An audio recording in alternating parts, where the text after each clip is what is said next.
Hey, Mr. Stan 913 here. I am at the Liberty Bell Pavilion, and this is where the Liberty Bell is housed. This is where they keep the bell. National Park Service keeps it in here. There's a whole history of the bell right here that they tell you about. There's National Park Service people in there to tell you some history of the bell itself. But the bell actually came from Independence Hall right here. And when I was a kid, it used to be in Independence Hall, and they put it into a pavilion, I think that was across the street here, and then they built this pavilion here, and you can go in and see the bell now. So again, there's a whole history of the bell. In the summertime, this is really packed with a lot of people. The line lines up all along here, goes into here, and you really have to wait. So this is during the week. It's not bad. There's no crowds. Actually, it's winter time, so a lot of the places are closed here in the winter, some of the historical sites. But there's Independence Hall, and the bell is inside here, so I'm going to take you in now, and we're going to go in and see the Liberty Bell. Come on and join me. So this is inside the Liberty Bell Pavilion, and there's a lot of information here you can read upon the Liberty Bell. There's some artifacts here and history of the bell. And this leads you up to the actual bell itself, which is up there. So that's where we're headed towards. So again, they have metal detectors. You have to, stand in line outside, but today is a off day, so it's not as crowded here. But again, this is really cool. They moved this bell from Independence Hall across the street to this pavilion.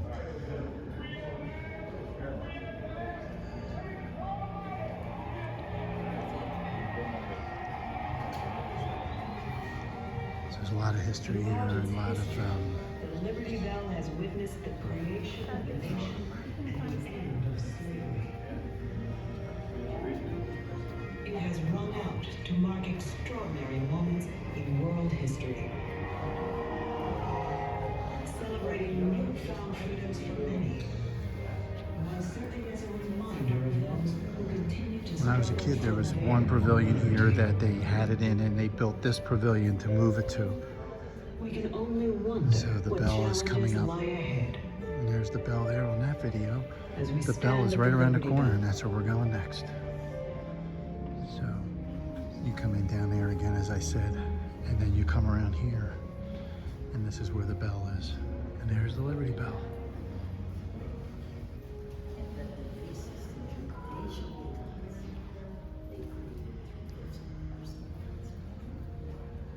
And you have people from all over the world that come and see this bell.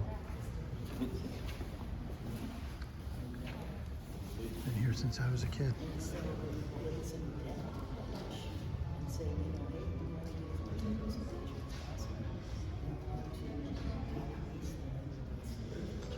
You can see the silhouette of Independence Hall right there.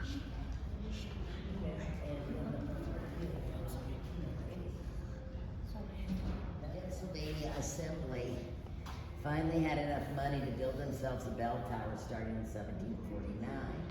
And so they ordered a bell and choose that inscription, proclaim liberty throughout all the land and to all the inhabitants thereof. The political dominant group was actually the Society of Friends, or the Quaker system of And they, of course, even by 1750, slavery was a huge hot button issue for them. When did the crack start? We don't know when the first crack happened. What we do know is they did a survey before 1780 or 1846. They're going to ring it for George Washington's birthday. And what you just took a picture of was actually the repair. And so they do a survey, and they find a hairline crack, and they drill it out, and they stabilize it. And then all the boys get to line up. We were not included. But that's okay, because we don't have to take any responsibility for breaking it. Because at about noon it starts to sound funny, and we find the fatal crack going from the P through the end. the T of God, the T of liberty, and around the crown here. And that is the fatal crack. Because once it goes over the shoulder or the crown, it is no longer fixable. This is called the stop drill method. And it's how you'd still fix a bell today. So, yeah, so all of those things. So 1753, Philadelphia, Pass and Store, the two guys. They've got a shop on 2nd Street. By order of the Assembly of Philadelphia, or Pennsylvania, they ordered this bell that says, "Proclaim liberty throughout all the land and to all the inhabitants thereof." So if you want to abolish slavery, can you think of a better symbol? And of course, it's been used by many, many people through the years. You know, it's been, you know, to proclaim liberty, whether it was, you know, it's rallying around it in times of threats, like World War I, World War II. You know, has it been used by the civil rights? Sure. Also to end wars, we see in there, and women's right to vote, and women's Liberty Bell.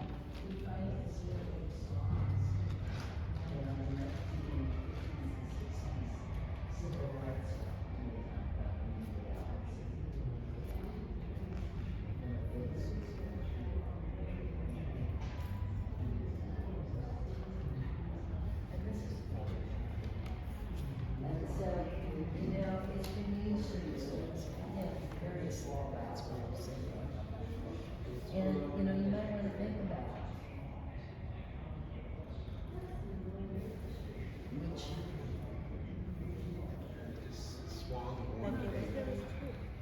Yeah, as far as we know. I can't tell you if that's original or not. It could be.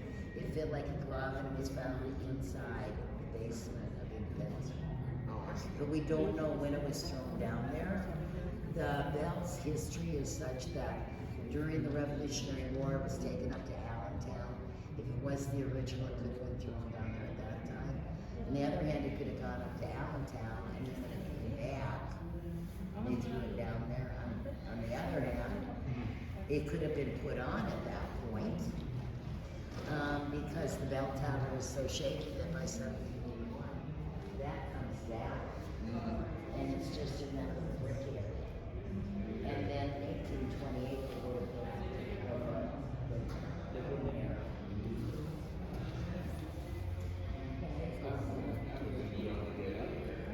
Well, they just use pulleys and houses.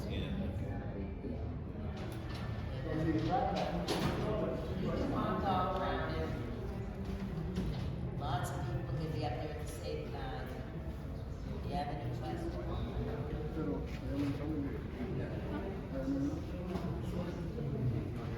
And of course, don't forget Congress Hall is also there.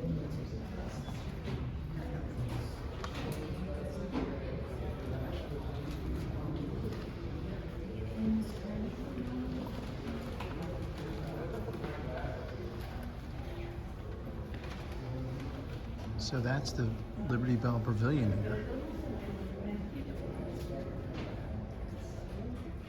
So if this is your first time watching, welcome. Please don't forget to subscribe. If you'd like to receive future notifications, hit the bell. If you like this video, give it a thumbs up. Independence Mall, the Liberty Bell. This is Mr. Stan 913.